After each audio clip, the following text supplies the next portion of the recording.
IPL పూర్తిగా మారిపోయింది. బౌలర్లు పూర్తిగా తేలిపోతున్నారు.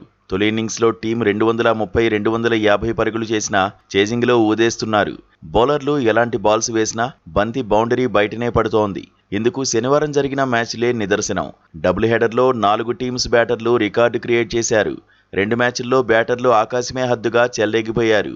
ఒకే రోజులో 2 మ్యాచ్లు కలిపి ఏకంగా 986 పరుగులు నమోదయ్యాయి.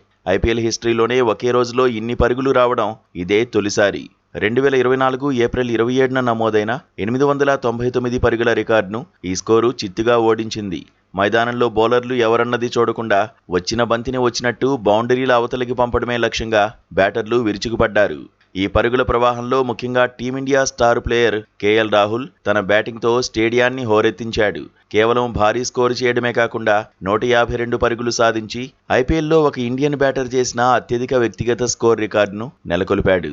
పంజాబ్ బ్యాటర్లు ప్రియాంష్, ప్రభుసిమ్రాన్, శ్రేయస్ అయ్యర్ 250 స్ట్రైక్ రేటుతో బ్యాటింగ్ చేసి మెరుపులు మెరిపించారు. మరోవైపు యువ ఆటగాడు వైభవ్ కేవలం 36 బంతుల్లోనే సెంచరీ పూర్తి చేసి టోర్నీ చరిత్రలోనే 3వ ఫాస్టెస్ట్ సెంచరీ నమోదు చేసిన ఆటగాడిగా నిలిచాడు. సన్ రైజర్స్ బ్యాటర్లు ఏ బౌలర్లకు రెస్పెక్ట్ ఇవ్వలేదు.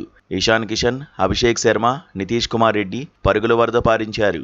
నిన్న ఒక్కరోజే బ్యాటర్లందరూ కలిసి ఏకంగా 59 సిక్సర్లు, 96 ఫోర్లు బాదడం విశేషం.